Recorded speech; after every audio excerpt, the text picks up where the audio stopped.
Assalamualaikum warahmatullahi wabarakatuh. Selamat pagi Bapak Tubagus Bahtiar Rusbana, STP, MSI, PhD, selaku dosen pengampu mata kuliah Ketahanan Pangan. Di sini kami dari kelas 3C kelompok 1 ingin membawakan materi terkait upaya pemenuhan pilar ketersediaan yang telah dilakukan di Indonesia sebagai bentuk dari tugas yang telah diberikan.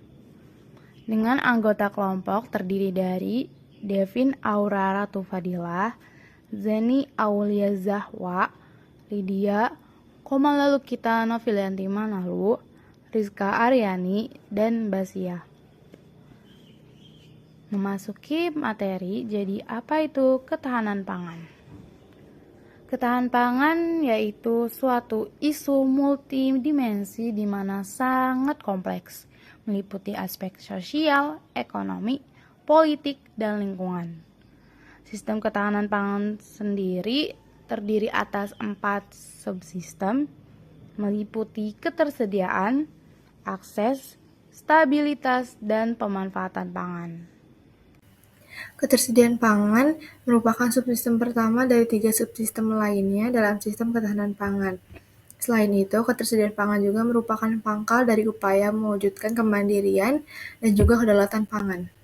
Untuk mencapai ketersediaan pangan, perlu adanya modal utama dalam mewujudkannya, seperti kekayaan sumber daya yang beragam, ketersediaan teknologi, dan pengembangan kemitraan strategis dengan berbagai komponen pemangku kepentingan. Adapun strategi yang diajukan dalam membangun ketersediaan pangan, yaitu dengan penguatan penyediaan pangan melalui produksi domestik dan peningkatan produktivitas pertanian.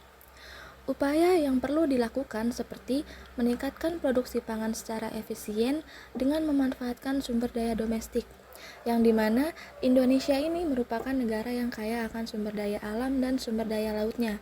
Contoh pemanfaatan sumber daya alam di Indonesia yaitu dengan mengoptimalkan lahan-lahan marginal seperti lahan kering dan lahan gambut untuk produksi pangan dengan menggunakan teknik pertanian yang tepat seperti agroforestry atau pertanian terpadu. Dengan memaksimalkan sumber daya domestik ini, Indonesia dapat meningkatkan ketahanan pangan, mengurangi ketergantungan pada impor, dan mendorong swasembada pangan. Kemudian, strategi yang diajukan dalam membangun ketersediaan pangan yaitu dengan membangun cadangan pangan yang kuat di tingkat pusat, daerah, dan masyarakat. Contohnya yaitu dengan program lumbung pangan yang dikembangkan di banyak desa Indonesia, terutama di wilayah-wilayah yang rentan terhadap kekurangan pangan. Lalu strategi yang diajukan yaitu dengan merancang kebijakan impor yang hati-hati agar tidak merugikan agribisnis domestik. Contohnya yaitu dengan mengatur kuota impor agar sesuai dengan kebutuhan pasar dalam negeri. Impor sebaiknya dilakukan hanya jika stok dalam negeri tidak mencukupi atau terjadi lonjakan harga yang signifikan.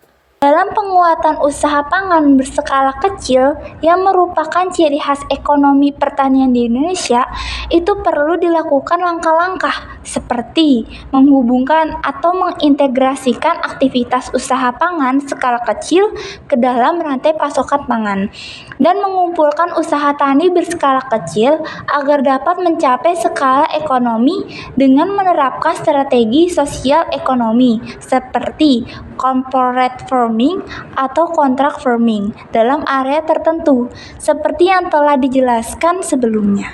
Yang ketiga, mempercepat diseminasi teknologi dan meningkatkan kapasitas petani dalam mengadopsi teknologi dengan tepat guna meningkatkan produktivitas tanaman dan efisiensi usaha.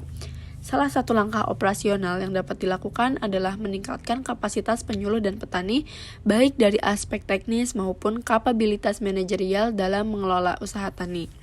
Pengembangan teknologi dan penyimpanan yang berfokus pada pengembangan teknologi industri, pengolahan, penyimpanan, dan pasca panen untuk memperkuat aspek ketersediaan dan distribusi pangan.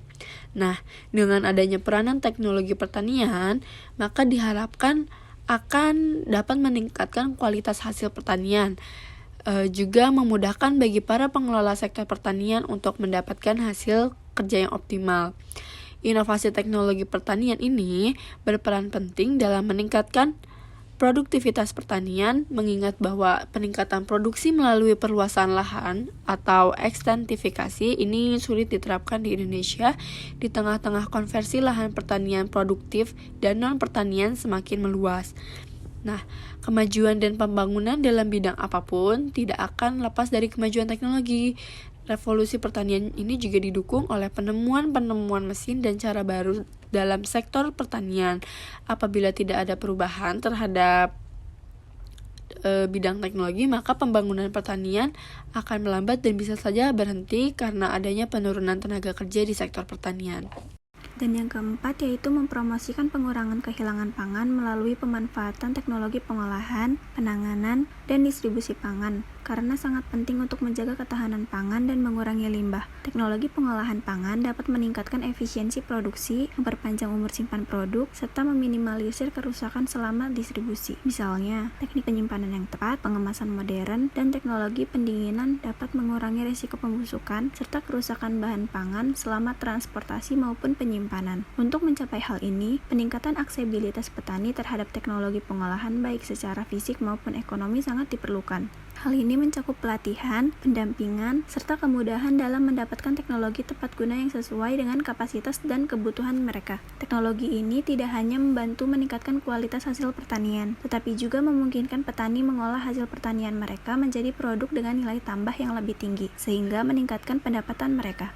Selain itu, pengurangan pemborosan pangan juga dapat didukung melalui program food estate berbasis korporasi. Program ini dirancang untuk memberikan akses yang lebih luas bagi petani terhadap pendampingan, pembiayaan, dan fasilitas lainnya, sehingga mereka bisa mengoptimalkan produksi dan meminimalkan kehilangan pangan di sepanjang rantai pasok. Pendekatan korporasi dalam food estate memungkinkan integrasi yang lebih baik antara produksi dan distribusi, serta peningkatan kapasitas petani untuk berinovasi dalam pengolahan pangan. Dengan adanya kolaborasi antara petani, pemerintah, dan sektor swasta, program ini dapat meningkatkan efisiensi sistem pangan secara keseluruhan. Sekian presentasi dari kami. Terima kasih.